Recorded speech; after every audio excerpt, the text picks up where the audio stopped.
저는 태국을 참 좋아합니다. 동남아에 있는 나라 중에 제일 좋아하는데요. 개인적으로 매년 가고 있습니다. 해외 나갈 때는 1년에 꼭 한 번은 태국을 가고 있는데 작년보다 올해는 특히 태국 환율이 너무 많이 올랐더라고요. 지금 기준으로 거의 45원까지 올랐던데 한참 태국을 많이 다닐 때는 36원, 37원이었는데 거의 25%, 30% 가까이 올랐어요. 그래서 도대체 이게 왜 올랐을까 궁금해서 좀 찾아봤죠.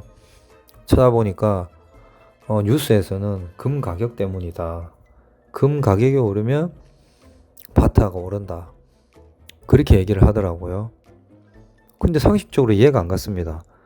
금이 오르면 왜 태국의 바트가 오를까? 그래서 좀 더 알아봤습니다. 제가 이해가 돼야 될 것 같아서. 그래서 그 내용을 공유하고자 하는데요. 뉴스에서도 말한 금 가격이 바트화를 끌어올린다. 이거는 따지고 보면 반은 맞고 반은 틀린 내용입니다. 전통적으로 태국의 바트화는 금 가격 따라 움직이긴 했어요. 금이 크게 오르면 바트화도 같이 오르는 경향을 따랐지 그게 왜 그런지는 아직도 확실하게 분석이 되지 않습니다. 일부 유튜버들은 그런 얘기 하더라고요. 태국에서는 금을 많이 거래하기 때문에 금의 가격이 오르면 금을 팔고 달러를 사고 오히려 금의 가격이 내리면 다시 금을 사서 달러를 확보하고 그렇게 한다고 하더라고요. 그럴 수 있죠. 금은 원래 안전자산이니까 그렇게 할 수 있다고 생각합니다. 근데 그 개인들이 하는 행동들이 바트화에 크게 영향을 미칠까? 그것도 잘 이해가 안 됐고 그러면 실질적으로 금을 얼마나 많이 수출하길래 바트화에 영향을 미치나 싶어서 한번 확인해 봤습니다. 그렇게 확인하니 태국은 전 세계에서 무려 15위의 금 수출국입니다. 많이 수출하긴 하더라고요. 1위는 스위스입니다. 근데 웃긴 건 매년 최근 3년만 봐도 수입 금액이 더 많습니다. 금을 더 많이 수입하고 있다는 얘기죠. 금을 더 많이 수입하고 있다는 얘기는 달러를 확보하지 못한다는 얘기잖아요. 달러를 국내로 가지고 오지 못한다는 얘기잖아요. 근데 이게 바트화의 강세에 영향이 있다?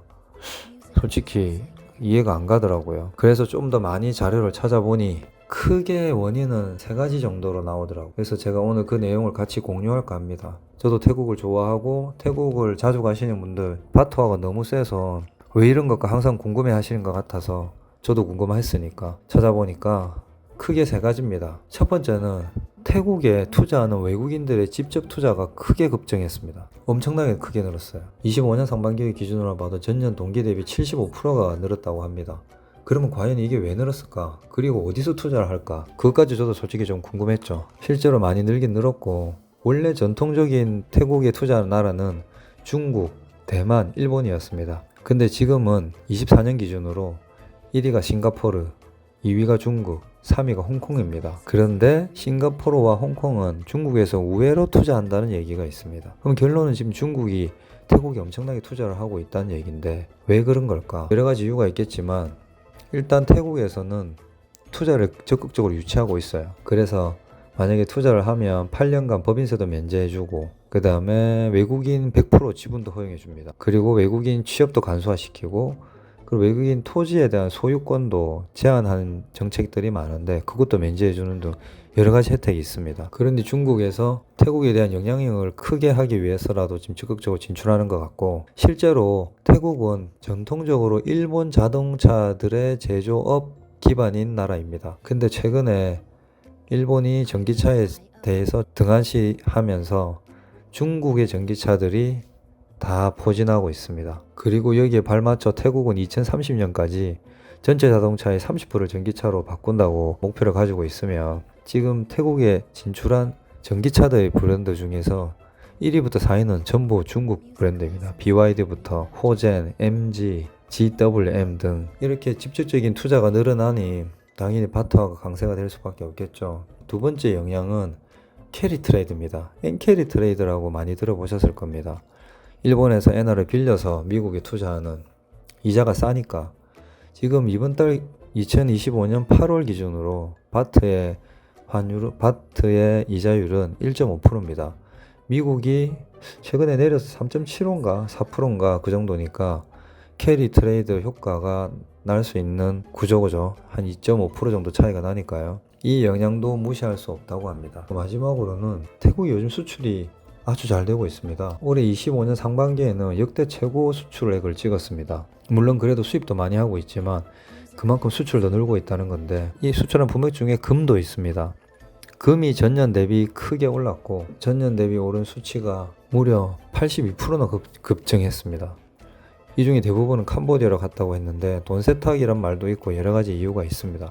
하지만 오히려 수입도 급증했습니다. 수출액의 2배 정도 됩니다. 금 수출액에. 그러니 오히려 금거래업계 태국의 금거래협회 회장이라는 사람은 바트와의 강세의 원인은 금이 아니라 달러와의 약세라고 합니다. 뭐 그것도 맞을 수 있겠죠.